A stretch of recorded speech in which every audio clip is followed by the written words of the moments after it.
All right, well, before we get into game news, there were a couple of other events that we wanted to talk about. Yeah, some other important things to mention. First of all, Capcom Cup 2015. We've all been waiting for a date, and it was finally announced. It is going to be taking place at the PlayStation Experience in San Francisco on December 6th. Yeah, I think it says December 5th or 6th somewhere, or 5th to 6th somewhere. They definitely... That says December 6th, and I saw them put a thing out that said December 6th, and I saw another thing that said 5th to 6th.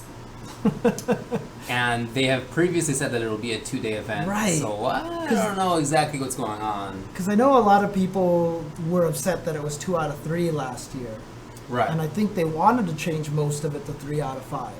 But if they change it to 3 out of 5 and have 32 players instead of 16 players, you're not doing this in one day. Possible, yeah. Or else you just don't stream a lot of matches. Right, exactly. Which is also unlikely. Right. So, I don't know. Hopefully it'll be a 2-day event. So. Right, definitely. But Definitely it is taking place in San Francisco. If you go to the PlayStation Experience site, I will warn you, if you do plan on trying to visit there, the tickets for the hotels are kind of pricey because it is San Francisco, so beware of that. But I think if you're in PlayStation Experience, you get to watch for free, pretty much. So I don't know, because I know last year they sold tickets for it. Yeah. I'm not sure how that works this time. I guess they're... Oh, okay. So basically, you have to buy tickets to the PlayStation Experience.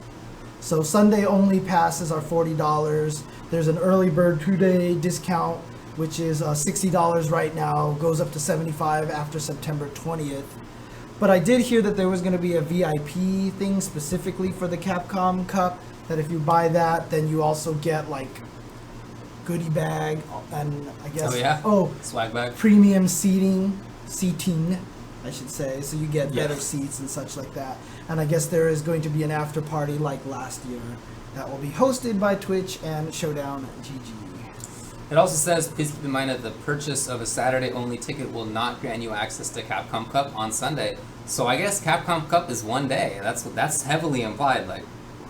That's going to be interesting. Heavily implied right there. So. That's going to be interesting. Yeah, that's gonna be a long day, or multiple streams, or just they'll have people who won't get on stream. Right. You know? It's something not ideal. Right. Yeah. So that's how it sounds. Again, don't forget, $250,000 is being given away that day. Yeah. 120 of it going to, almost 50% of it going to first place. That's a lot of money. That is a lot of money. Someone is going to make 6 figures. That's true. In a day, pretty much. So that's true. Of course, there's some unfortunate side effects to this news. Yeah. So, this is the same date that NEC was very recently also announced on. Yeah. So, I mean, look, I'm sure Capcom knew that they were going to be on the PlayStation Experience Day. They probably couldn't announce it until PlayStation could announce their dates. And so it's an unfortunate situation. However, I heard that Big E might be trying to move his dates. Really? I'm not sure. People in the stream can update me if that's the case, because I can't remember. I don't know for sure. I saw hints at it and such. Yeah. The problem is I heard a lot of Japanese players were planning to go to NEC for like some of the Arxis games and such.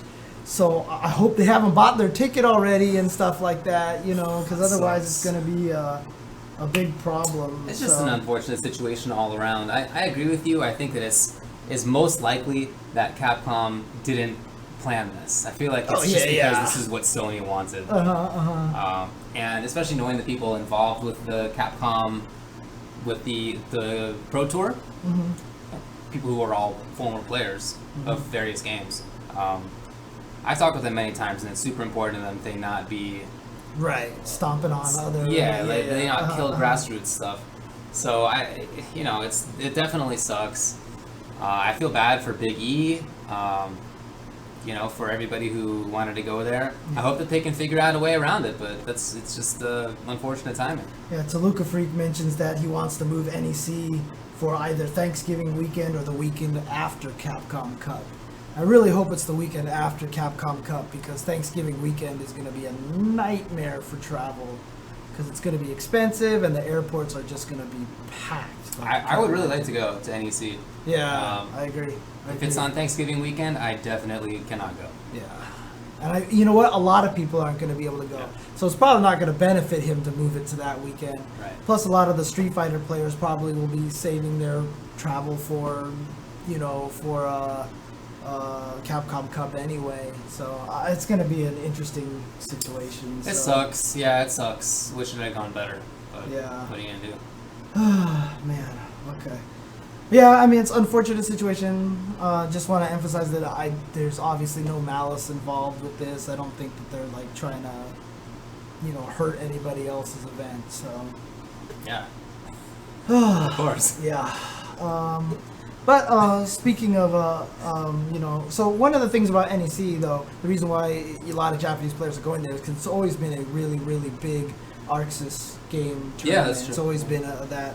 And another event that's trying to do that, obviously, is CEOtaku, which is what Jabali is trying to run. We talked about this in a few past weeks, where it was he moved it to the Wyndham Resort.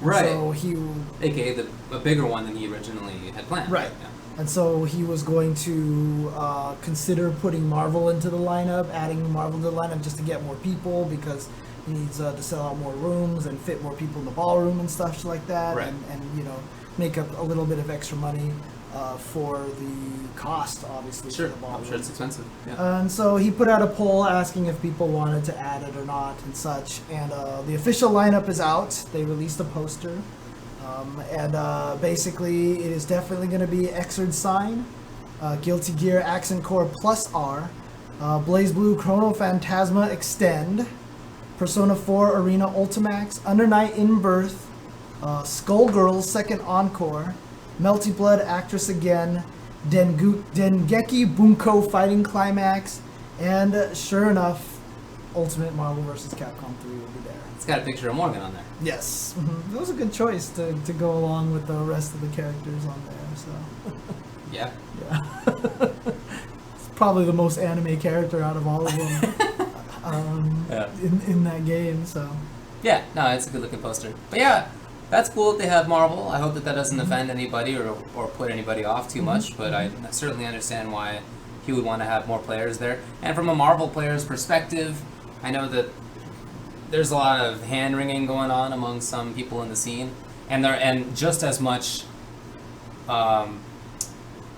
sort of just ignoring that there's any such issue, or else just loudly proclaiming that there is no such issue with the game slowing down a little bit. There's two very clear sides going on. Yeah. So because I know some people are like, it's still alive, and then I think Champ's like, the game's dead. Right. I saw he said that. So for Marvel to have all those opportunities is good. Yeah. For the game. Yeah. So. There's also gonna be a couple of side tournaments there. Vampire Savior is gonna be there. Aquapaza is gonna be there. Oh, okay. Yatagarasu is gonna be there, wow. and Catherine's gonna be there. So they're Really? gonna have a side tournament for Catherine going. How about that? The cool thing about it is, though, I did see a tweet from Jabali, and he said early registration numbers are very good. That's great. He says that he's very happy with the early numbers, and so hopefully that's a good sign for CEOtaku, and hopefully that means a longevity for this event. Yeah, that'd be great. It's a really good thing to have an event that is primarily geared towards those games. That's awesome. There are a couple of others, but it's great to have a new one. Yeah, Frosty Faustings, right. Obviously, and like I said, NEC is kind of geared towards that, but the more the better. Of course. The more the better. We need more events that are focused on the other games. Like, they can have, Street Fighter as a secondary game, but like if there was an event that we've had a few earlier in the year that featured more combat as the main game, and such like that. We definitely need variety more is good. like that. Yep.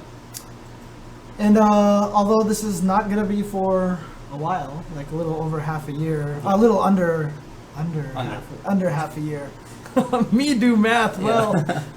Cooperation Cup, which is the Street Fighter 3 tournament in Japan. Yes. They've announced that they will be coming back on January 10th, 2016. So this is apparently the 14th Cooperation Cup. Yep. Wow. That's awesome. right. Last year there were over 400 individual people. It's a team thing, right. Of course. And that tournament is always so good. Do we have any U.S. teams there? No, I don't think so. We didn't get any there, huh? Okay. No, there were no official U.S. teams. Certainly, there might have been some American participants, but there was no U.S. team. Okay. As far as I know. Okay. I hope I didn't forget about that. All right, so but it's nice for Third Strike because there's that, and then there's also a couple of regular weekly streams now. I don't know if you've seen with Third Strike. People are doing a little more. Yeah, I'll put them in the chat. Okay. I'll remember to put it on YouTube too. You mean in the States or in Japan? Here. In here. Okay, cool. Nice. Good stuff. Okay, cool. So I just switched our topic to coming events there right now because I forgot, and now we're moving on to games. Nice. There you go. There. Yeah, there you go. Okay, cool. All right, games. So, game news coming up. So I hinted at the fact that my headphones got stuck on the table. I hinted at during the Arc Revo Cup results that there was some big announcements there. And one of the big announcements was that in Guilty Gear Xrd, they revealed a brand new character, and that is Jam Corrado Betty. And she is now a new character added to the game, returning from the older Guilty Gear game. Not exactly a new character. Yeah. But she's coming back from the older game. Yeah. So yeah. So that's. Is that cool? I mean, I saw some very different opinions on Twitter as to whether that was cool.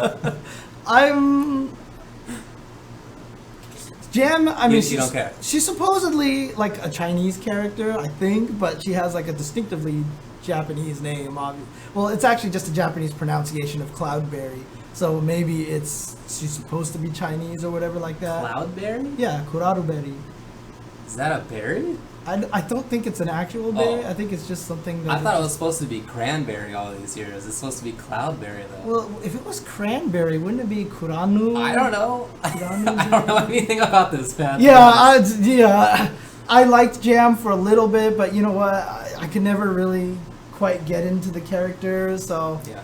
All I do is when I see Jam announced, I was like, why not Viking? Because everybody will get... Oh, Cloudberry Jam is a rock band group. Oh, that makes sense. Okay. All right. There you go. Thanks for the info. Yes. And apparently... And it's a real berry? Cloudberry, huh? Yeah. I mean, boysenberry I know is a real thing, which was invented here in California by the Knott's Berry Farm. By Knott's Berry Farm. They actually... Yeah, wasn't it by somebody named Boysen or something like that? I'm not sure. I know they mixed... It was like blueberry and cranberries together, like they crossbreeded them to create boysenberries or something. But anyway, but I know a lot of people don't want Biken in there because they hate her. You either really love her or you hate her, right? So if you fight against a lot of Bikens, you hate her. But if you, dude, I mean, I played her because she was the only way I could kill Eddie. Because Eddie was such a pain. So. Well, she's not in there yet, but Jam is. Yes, so Jam is in there. And they also announced that the game is going to officially be in arcades August 25th in Japan. So now the question is, what is ArcSys's next move in terms of releasing it in the United States? Right. And getting parity and all that stuff like that. So they've been better about that in recent times, right? Yeah, so they released the English Xrd super fast. Right after it came out on home in Japan. I know that the American team at Atlas, what? I hear you. Yeah, they pushed for that to try to get it out as soon as possible. We'll see what happens because it really depends on when they're just going to get it out to the home version. Because this is obviously just to the arcades for now, so we'll see how it goes. So. Okay. Yep. Okay. Gentle Snow still waiting on ABBA. Gentle Snow and Seth Musi as well. Seth Musi was right, a big ABBA player as well. Yeah, I wouldn't bet on that, folks, but alright. Also, I don't know if Capcom did this on purpose or not. Yeah, I know. But Street Fighter V Beta Round 2 came out. It happened. This weekend. It's not there anymore, and it was pretty touch and go for most of the time, but it just happened to show up. Like literally, I was just taking a break from work, and I happened to be on Twitter, and somebody tweeted that they were playing it, and that they even put up a video of themselves playing it, including like the date in a computer. To show that it was real. And so I tried it, and lo and behold, it was there. So you did. Oh, so you actually did manage to get on. I did, and then the next day, I didn't have much time to play. And then the next day, I did play, and in fact, I played the people. Oh, you did play. Oh, okay. Humans. Oh, really? So even the in first time, you didn't even get a chance to play. No, I was just in training mode. I played one whole match. Did you? How did it go? It was really good, the match that I played. Really? So I'm curious about. It sucked. Really? Yeah. The connections were honestly very bad. That's not good. I mean, who knows where they were from? You know, Right. In the U.S. or somebody who had an American flag, so somebody signed up as an American account from somewhere else. Right. You know, it's hard to know, but it was not very good, unfortunately. That sucks. But yeah, I mean, I think the reason why they didn't mean it for people to find out, they had to update the game. But the thing is, PlayStation 4s will update games for you automatically when they're in rest mode. Right. And so a lot of people figured out something was going on because their Street Fighter V got updated. Right. And I think that's how people found out. They were probably just trying to do it on the sly, and then maybe they got Could be taken out by that. It was only the 4 characters, the original 4, who were announced, and so that means they meant that my Bison was in there. So that was cool. Right. I got to mess with Bison a little bit. Yeah, it was supposed to be a stress test, yes. Right. And some people are saying that the beta code was really good, and they also did admit that they're trying to do stuff to make sure the next round of the beta code of the beta test is good. So this is probably just the setup for all of that stuff. Yeah, I mean, I'm not particularly worried that the connections are going to end up bad for me. I know it's just a beta; it's still working and stuff. But you know, when I was in it, I noticed that there's a running ticker of news. Really? At the bottom of it, maybe at the top. But in any case, it was somewhere on there. Like during the menu screens and stuff? Yeah, on the menu screen, yeah. And it had news, and it was like, this is an internal stress test, yada yada. Dude, that's cool. So, presumably, they could be like, hey, this coming weekend, there's something to watch. Dude, maybe something to enter even. That would be even better. You know what they should do? They should seriously build in a Twitch viewer in the game. So good. Because then you could just literally be playing a game and going like, boom, this Twitch stream has started. That's playing Street Fighter 4. Do you want to go over to watch? That's the Click dream. yes, and then you just go right over That's there. the dream, James. Or maybe even like do like a picture-in-picture where they shrink this and put the tournament up there. Now this is beyond the dream at this point. That'd be awesome. No, absolutely. Dead or Alive did it before. Yeah, dude. Killer Instinct has done a little bit of that kind of stuff. MKX has done it. I mean, it's not new. Yeah. It's just like cool that they're We're doing not it, like you know Capcom is coming up with this amazing technology. Capcom. Yeah. No, we're not. I mean, it's just nice that they're For doing sure. that and they're putting a lot of these things into consideration. It's funny how many people think that is what people are doing though. Whenever there's some good news about something that's showing up in a Capcom, Street Fighter 5, I guess, and on Twitter I'm like, yay, Capcom's doing this. Like DS or somebody, or like Carlos will be like, Tekken did it first. You gotta be like, yeah, that's great. My intention is not to cast any aspersions on Tekken. Dude, it's funny though. I was so proud of myself recently when I wanted to make that little. I tried to make like a little joke comment about the anime community, but I knew if I tweeted it out, I would get blown up. So I literally did a 3-series tweet where the first tweet was like, attention, the following tweet is going to be blah blah blah. I immediately thought it was a mistake. And then the last tweet was like, this was brought to you by, like, you know, all this stuff and joke. And sure enough, I got no shit for that tweet. Really? Yeah, I got nothing. Everyone was like, okay, I guess that meant it was supposed to be a joke, and they just left it. Are you serious? Yeah. I would have thought it'd be the opposite, honestly. Dude, every time I tweet something like that, people get so mad at me. And they start yelling at me, and they're like, why are you talking smack about anime community, blah, blah, blah. So I did that, and sure enough, it worked. Wow. Like, I literally got... It wasn't even like the jerk who purposely misunderstood it? No, nothing. Wow, I got no anger towards it, and I was like... Yes. I was so happy for myself, cool. so... Yeah, Simpsons did it, yeah. That's pretty much how it feels sometimes.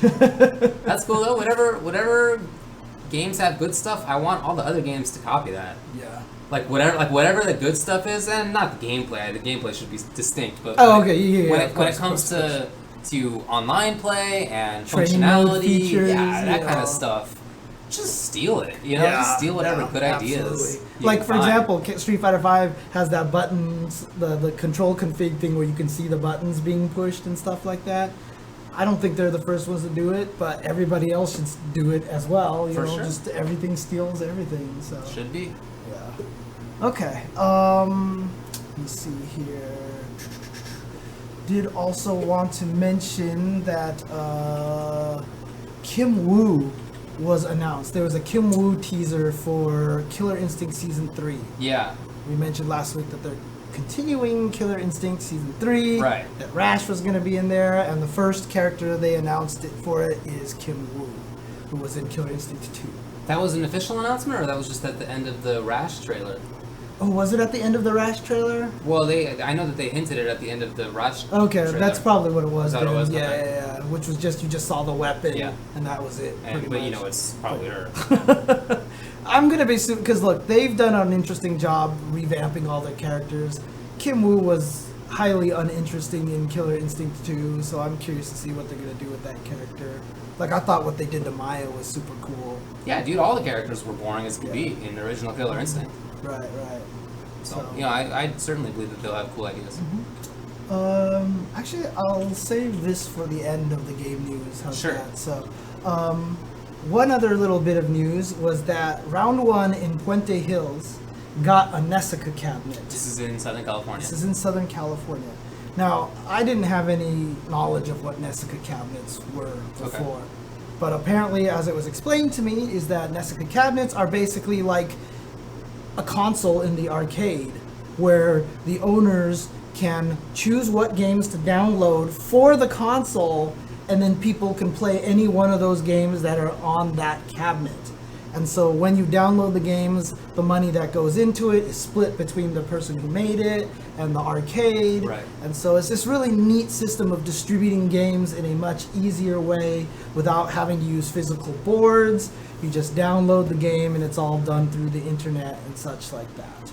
So they got this cabinet in Puente Hills, and it's kind of a big deal. I mean, obviously it sucks for a lot of the other areas because SoCal always seems to get a lot of these extra benefits. It's true. A lot of people are saying like it would have been nice if it showed up at like Galloping Ghost Arcade or sure. somewhere else.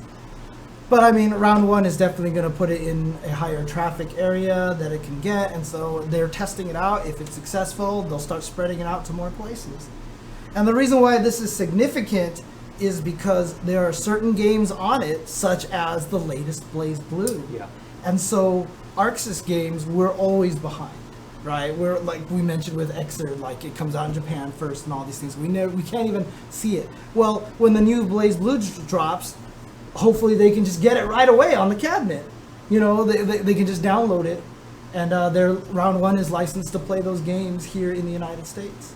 So is it licensed or is it just conjecture? I'm pretty sure it's licensed because I know NESICA and Round 1 have been tweeting and retweeting a lot of stuff that people have been talking about and such. So I'm pretty sure it's licensed and official and everything like that. Sick. So if this gets support, it'll show up in more places. We'll be able to get access to a lot of these games earlier. Unfortunately, Exert is not going to be one of them because I heard it's not on the NESICA cabinet. It's on one of the other distribution platforms. But a few of the games will be on there. There was another one that was mentioned. I forgot which one it was. But it's super cool, and hopefully I know there's some players here that want to go over there and like stream and like film and record matches so that they can spread the information and do research for a lot of people and stuff like that. So, you know, hopefully it can help the anime community a little bit. So that's really cool. Yeah. Shout out to arcades. Yeah, right. In general. Still chugging along, man. Yeah, Still trying to make it. I don't know if it's even chugging at this point. It might be one of those little things where no. Instead of a train chugging along, it's just a little thing where the two people are on the other ends of it. They're doing a little pulley system. Yeah. That might be what arcades are now. Oh man. Anyway. Yeah, right now I think there's only like a couple of games on it at round 1, so they're trying to get more Yeah. games, but hopefully they'll get more. So, the Japanese player Cross, who Indeed. did well at EVO for Marvel, He's a good player.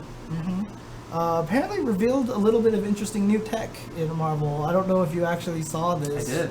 It's really interesting. So, you know how like some OTGs, for example, like Wesker's Gunshot, can't hit 2 characters on a happy birthday at the same time. Apparently, the character that is actually chosen to be shot off the floor is based on a priority system in the game.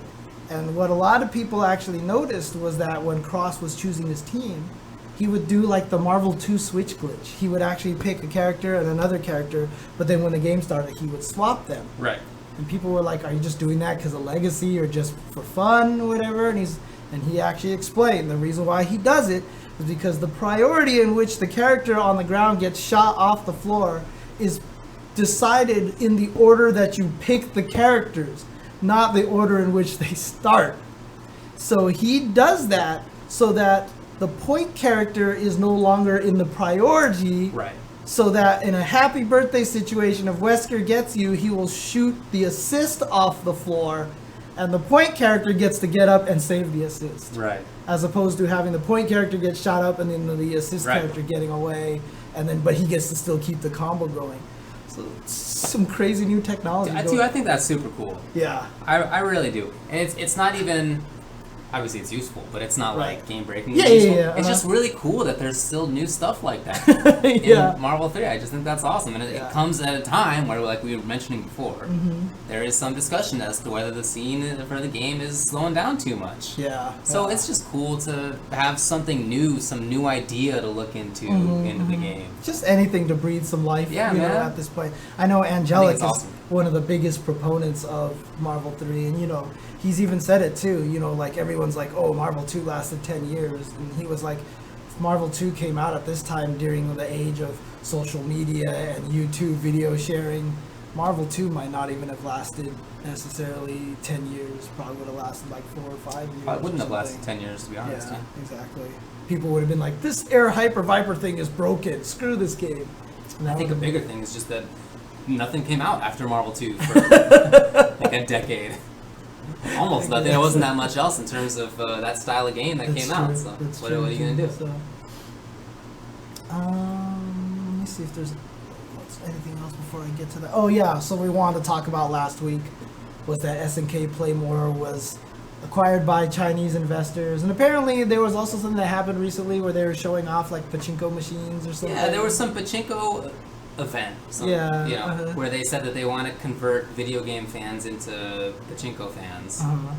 And before I saw the context of it, that it was at this pachinko event, it seemed like it was basically them putting the bullet in KOF. It sort of can be read to say that, oh, there's no more video games, it's only pachinko from now on.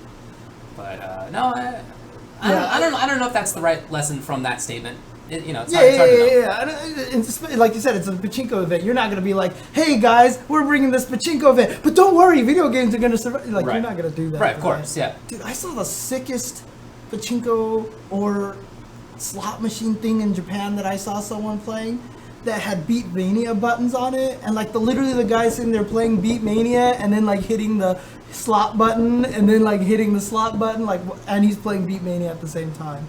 I was just like, this is the most amazing thing. Like, wow.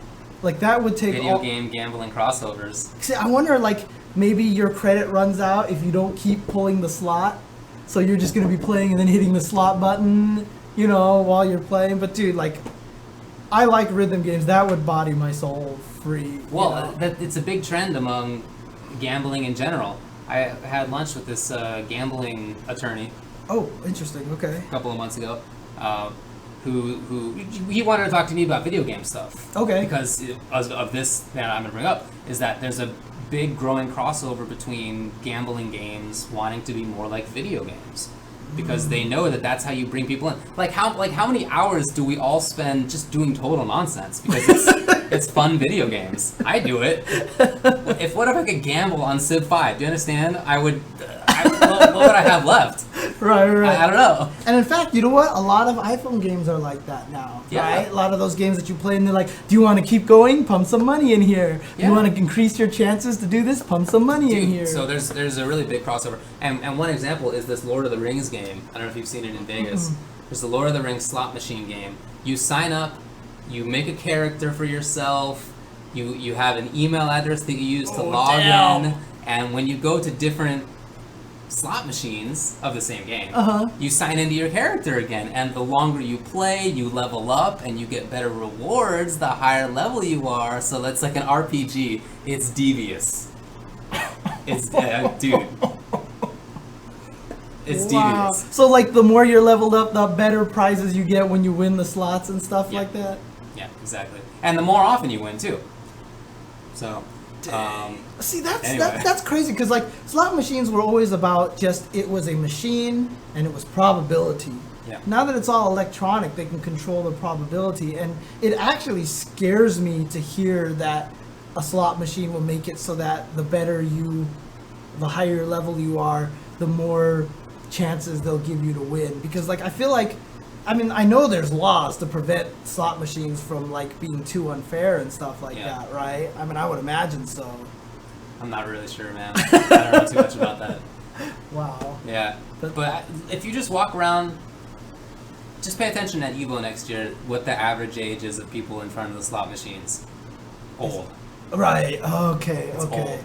Yeah. They have basically lost the entire generations who are in like around 40 and below, because we just do video games instead. Like, I can't imagine just sitting in front of a thing doing a lever all day. It just sounds horrible. Right. Because I have so many games I could play instead and get a way better I can sit feeling here from. and do this all day. Yeah, exactly, and it's more fun. So they're doing that. They're trying to bring those things in. Dude, if they did a Final Fantasy one, they totally could. I mean, like if they did that for like, because I'm totally obsessed with Final Fantasy Record Keeper, which literally is me doing this. Right.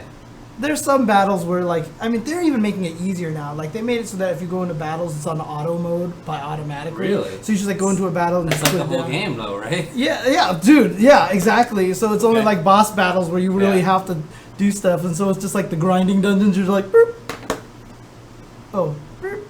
Yeah. Like, but seriously, that's me playing this game. I'm obsessed with it, and if they did that for slot machine, dude, I'd be done. Well, look forward to it. So, it's gonna happen. There you go. So It is happening. Oh, that's crazy. Anyway. That's crazy. Okay. Well, one thing that I did really want to talk about. Do you want to take a break before we get into some Rising Thunder topics and such like that? We will talk about Rising Thunder and a couple of other things when we come back. Yeah.